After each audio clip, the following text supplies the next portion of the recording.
မင်္ဂလာပါရှင်လိုက်စာ TV ရဲ့ဗမာသတင်းအစီအစဉ်ကနေပြန်လည်ကြိုဆိုလိုက်ပါတယ်ဒီကနေ့ညမှာတော့ရေလောင်ကန်ကုန်းစစ်ကောင်စီတပ်စခန်းကို KIA ပူးပေါင်းတပ်တွေကတိုက်ခိုက်သိမ်းပိုက်ထားတဲ့တဲ့ KIA တပ်မဟာ9မှာစစ်ကောင်စီတပ်ကလေရင်နဲ့ပုံကျဲတိုက်ခိုက်ခဲ့တဲ့တဲ့နဲ့ဘုံစစ်ပါစစ်ဆောင်ပြည်သူတွေအစားအစာကိုကြီးအထောက်ပံ့တွေလိုအပ်နေတဲ့တဲ့တွေကိုတင်ဆက်တော့ပါမယ်ကျွန်မကတော့တဲ့တင်ဆက်သူရှင်းမုံပါ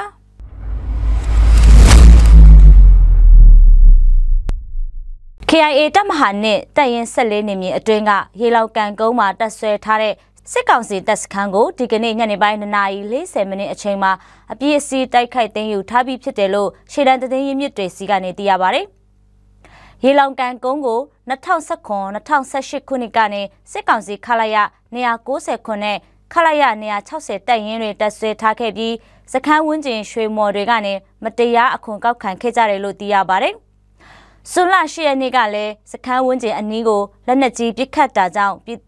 ဒေရခန်3ယောက်ထိခိုက်ဒဏ်ရာပြင်းထန်ပြီးဆေးကုသမှုခံယူနေရတယ်လို့သိရပါတယ်။ KIA တပ်ရင်း14နေမြေအတွင်းကတိမ့်ပိုက်ရရှိထားတဲ့စစ်ကောင်စီတပ်စခန်းတွေဟာနမ်ပြူနမ်ခမ်းနမ်ကုန်းစခန်းဒလူးစခန်းနမ်ကျဲတောင်စခန်းနဲ့ရေလောင်ကန်ကုန်းတပ်စခန်းတွေဖြစ်ပါတယ်။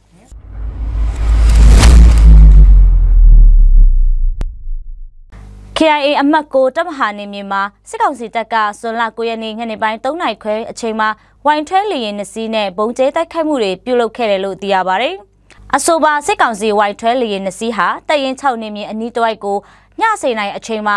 30ကြိမ်ထက်မနည်းဘုံကျဲတိုက်ခိုက်ခဲ့ပေမဲ့ထိခိုက်မှုတွေမရှိဘူးလို့ရှေ့တန်းသတင်းရင်းမြစ်တွေအရသိရပါတယ်။၎င်းဒေတာမှာလက်ရှိချိန်တိုက်ပွဲဖြစ်ပွားတာမရှိပေမဲ့ KIA တပ်ဖွဲ့နဲ့စစ်ကောင်စီတပ်ဖွဲ့တွေအကြားနှစ်ဖက်စစ်ရေးတင်းမာနေတဲ့အခြေအနေရှိနေပြီးဖားကန့်ပြူဟာကုန်းကနေလည်းလက်နက်ကြီးတွေရန်တမ်းပစ်ခတ်နေတယ်လို့သိရပါတယ်။တိုက်ပွဲဖြစ်ပွားမှုမရှိပေမဲ့စစ်ကောင်စီတပ်ဖက်ကနေထိခိုက်ဆုံးရှုံးမှုတွေများလာလို့ရှိရင်အခုလိုပြည်သူတွေနေထိုင်တဲ့ကျေးရွာအနီးတွေကိုလေရင်နဲ့ပုံကျဲတိုက်ခိုက်တာတွေမကြာခဏဆိုသလိုပြုလုပ်နေတာကြောင့်ပြည်သူတွေထိခိုက်ဒေဆုံးမှုတွေရှိနေပါတယ်။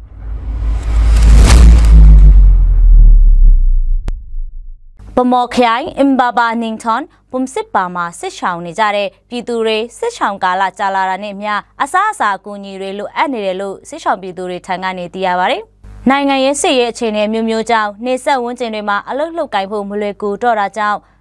စားတောက်ရေးအခက်ခဲနဲ့ငွေရေးကြေးအခက်ခဲတွေရှိလာတယ်လို့လည်းသိရပါတယ်။တိုက်ပွဲအခြေအနေတွေကြောင့်မိမိနေရက်ကိုပြန်ဖို့မဖြစ်နိုင်သေးပဲလူမှုကူညီရေးအဖွဲ့ကထောက်ပံ့ပေးတဲ့စားနပ်ရိက္ခာတွေကိုသာစားသုံးနေရပြီးတော့မိသားစုဝင်များတဲ့အိမ်ထောင်စုတွေအတွက်တော့အစားအစာမလုံလောက်တဲ့အခက်အခဲတွေရှိနေပါတယ်။လွန်ခဲ့တဲ့နှစ်တွေမှာတော့စားနပ်ရိက္ခာထောက်ပံ့မှုတွေပုံမှန်ရရှိခဲ့ပေမဲ့ဒီနှစ်ပိုင်းမှာတော့တိုက်ပွဲဖြစ်ပွားပြီးလမ်းပန်းဆက်တွေရေးတွေခက်ခဲတာကြောင့်အစားအစာနဲ့အခြားကူညီထောက်ပံ့မှုတွေလျော့နည်းလာတယ်လို့စစ်ဆောင်ပြည်သူတွေထံကနေသိရပါတယ်။